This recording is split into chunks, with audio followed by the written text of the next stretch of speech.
So we have made pretty good progress in about maybe a half a day's of work between Friday and Saturday. We had some plans, we had some things come up, people stopped by, this and that. So it is Monday, kids are in school, and that's that.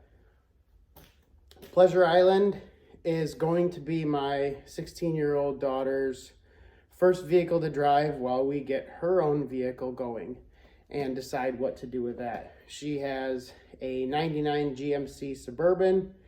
It's got a modest 6 or 7 inch lift, 37 inch tires, and we need to swap engines on it. So as far as economics and a quick learning experience and this and that, we decided to work on this car instead of the truck. I don't expect her to be a mechanic. I don't expect her to do her own exhaust work or run torches and welders all the time. But I would like for her to understand how to maybe replace a belt tensioner, replace a belt, do an oil change, check coolant levels. So we have a list of things to do, but I would like some of that list to be done while she's in the shop. Some of that list I'm going to take care of. The wiring harness is laid back in place and is coming together. It's funny, the odd things that for whatever reason are a little bit different. I don't remember the exact production year or date of the engine donor or the car donor, but just one oxygen sensor is a little bit different on both sides. The stretch belt for the power steering pump is a bear. Notice the 2 zip ties that are wrapped around the pulley and the belt. They are a good 1/4 inch wide, super heavy duty, and there are 2 of them. I snapped many smaller inferior zip ties before I moved up to this size. We have a handful of broken exhaust studs, and some of them are in slightly hard to reach areas. I'm going to be working on this issue today. So up top, I have a stud that I had to cut off. I think the nut was just rusted right away. I couldn't get any tool on it. So I have a 7/16 fine thread nut, something that I don't use in the shop very often, but I have a pretty good supply of in the bolt bin. I've got a piece of copper so I can try to hold the nut up in place. And I've got my welder cranked up pretty high. I'm gonna just try to tack it so then I can get the copper out of the way, and I'm gonna burn that to that stud as hot as I can and with as much penetration as I can. And hopefully it'll heat up that stud inside the manifold to the point where I'll be able to break it loose and get it out. I have another stud and nut from the donor engine that I can use. I just need to get that hole opened up. One more tip before I get welding on this. I'm grounded to the back of the engine block. I'm grounded as close to that manifold as I can to have a good ground and not send a whole bunch of voltage through that engine. I don't really want to seize a bearing or something so silly just because I had a broken manifold bolt. So keep that in mind. Keep your ground as close as you can so that current doesn't have to travel so far.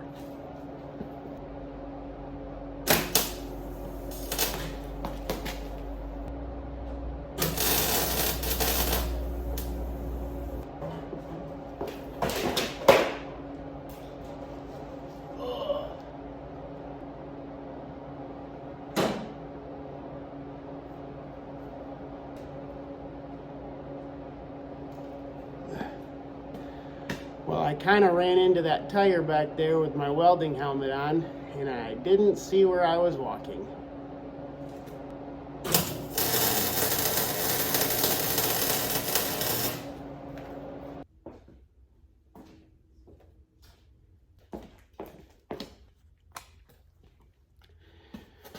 Anytime you're at like an estate sale or a garage sale, keep an eye out for extensions. You never know what you're working on next that might require a little bit more reach.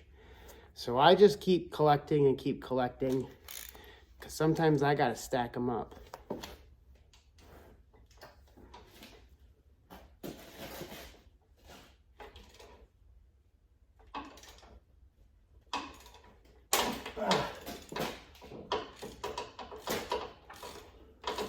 Oh.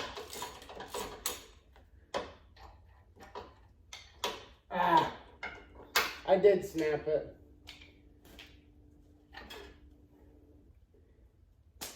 The way it was spinning and not coming out, I thought maybe I got lucky the first time. Sometimes things just don't work out on the first try. So this stud right here is the one that is snapped off. And I don't really want to crack my manifold here because it's kind of a pain to swap this one back onto the engine while it's in the car. So I heated this entire area up with just a MAP gas torch, and I could see some heat coming through about that far. I'm gonna give it a few taps with my hammer. I did not say hits, just taps. What I'm trying to do here is shock those threads. So now that there's heat into it, everything's expanded a little bit. I'm gonna shock those threads, pop, pop, pop, pop. And then I'm gonna weld another nut on and give it another shot. Now I was basically just letting the hammer bounce. I was not swinging because I wanted the mass of this to make impacts, but I didn't want it to crack that manifold right off. We're not playing baseball here. Luckily now, I've peened that stud a little bit and I don't need that copper tube after all.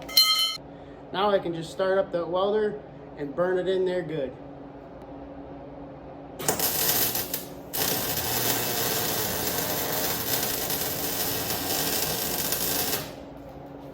And now that it's hot, I'm also gonna spray a little bit of PB Blaster up in there and make some smoke and see if maybe this will creep down into those threads.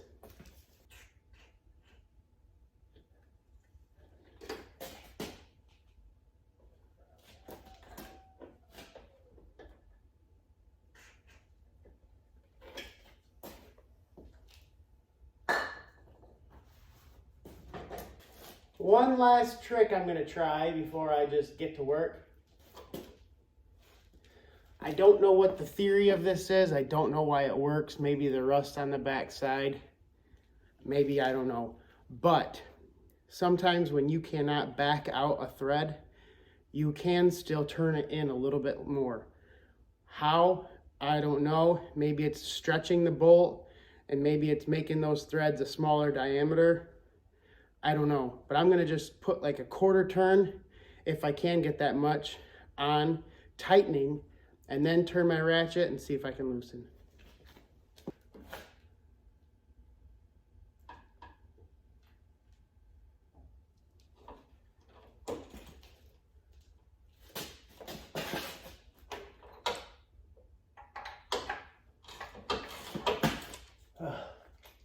One more snap.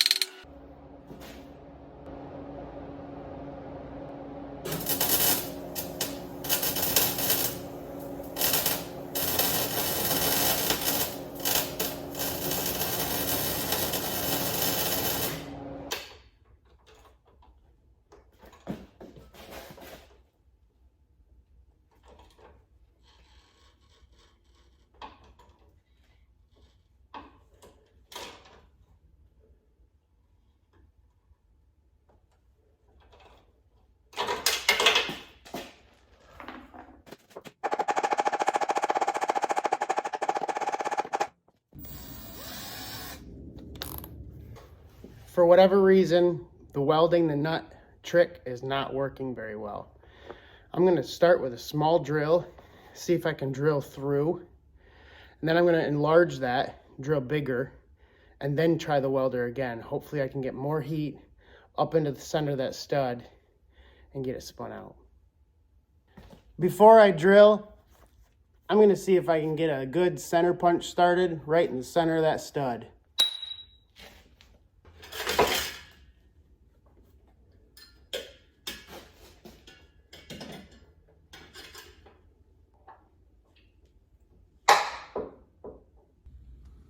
I drilled a pilot hole almost all the way through.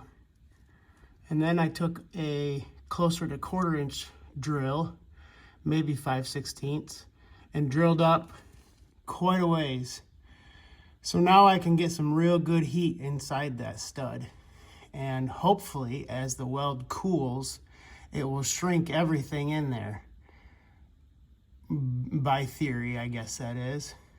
Keep in mind too, those are fuel lines, and always stay safe.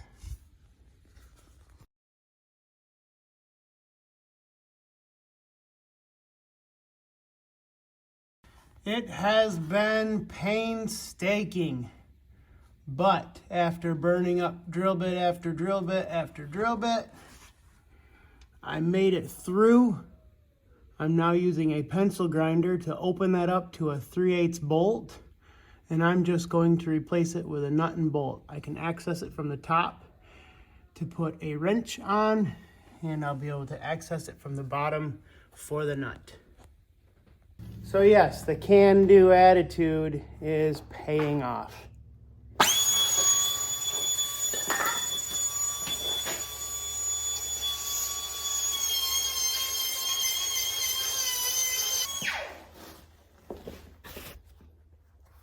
Time to try and see if a bolt will go through.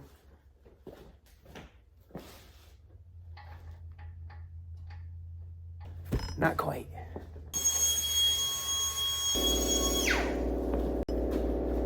It's not a perfect hole. It's not perfectly round, but it's gonna perfectly hold when I'm done.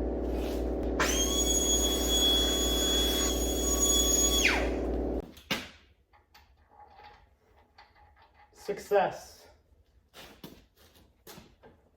And there we have it. Is it perfect? Absolutely. It's going to do the job just fine. Once my kid was home from school, we learned about oil changes. We learned about draining the oil. We learned about taking the oil filter loose. We learned about making sure that the oil filter O-ring came off with the old oil filter. We learned about priming a new oil filter when applicable as far as the orientation of the filter goes. We filled it up and then realized that it was the wrong filter. So we went back to the parts store, got the right one, and moved on.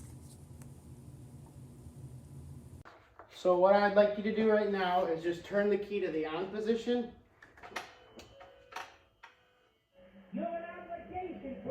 Maybe turn the radio down. All right, off again and back on again.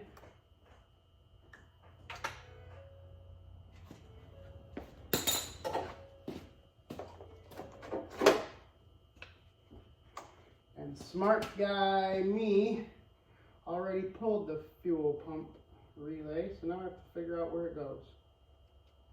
Right there. Turn it off again.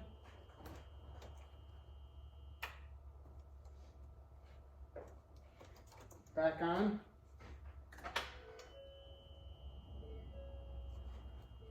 Okay, see if it'll crank over. If it does start, shut it back off.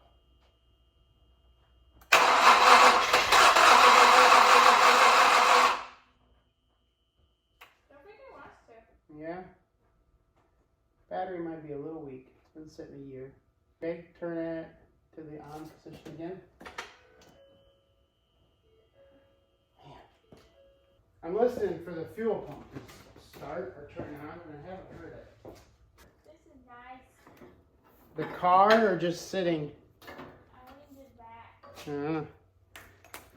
Good night. You gonna take a nap out here? Big progress on the car. the exhaust system is back together and the front end is pretty much back together. The radiator's in, it's hooked up. It still needs to be filled up, but I'd really like to hear this thing fire before I fill it full of coolant. I also, once it's time to run it, plan to do a coolant system flush on it. So I'm gonna have some Permatex radiator flush and water, and I'm just gonna run that for like a half hour, and then I'll drain all that back out and fill it with coolant. So it's dry right now. The starter sounds very bad, and I did use it quite a bit to try to bump that old Siezed engine and get it to roll so I could get all 3 torque converter bolts loose. I was using a monster pry bar on the crank pulley along with the starter, along with a screwdriver on the flex plate teeth. And so if the starter needs to be replaced, it might be my fault. I have to verify that the fuel pump is actually turning on. I haven't heard it yet, and that's kind of concerning. There's a few just little things to button up, but I have a feeling that by the end of the week, this thing's going to be running. I hope by the end of the week, it's going to be running. It's only been a year. You know, I don't know what people expect from me for doing projects and things. It's only been a year. Well, I found a diode that I had pulled and it was black and I just didn't see it. Put that back in and I hear fuel pump. So, strong battery or not, we've got to try it one more time.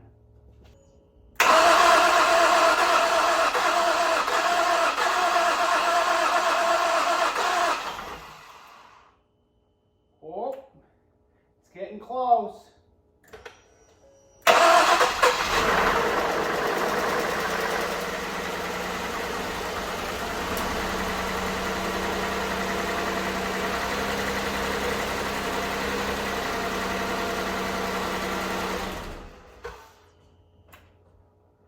That is a good sound right there. For a Ford. You know, if this thing does its job, we'll say I'm into it for, with my labor to obtain the car, $1,500 maybe. And I think once I, iron out all the little wrinkles here and there, it's going to be a great family vehicle. It's going to be a great learning vehicle for my kid to drive while we work on her truck. And, maybe when I send it down the road, it'll make me $1. Now I want to try one more time to see if it starts without any hiccups. And then I'm calling it a night.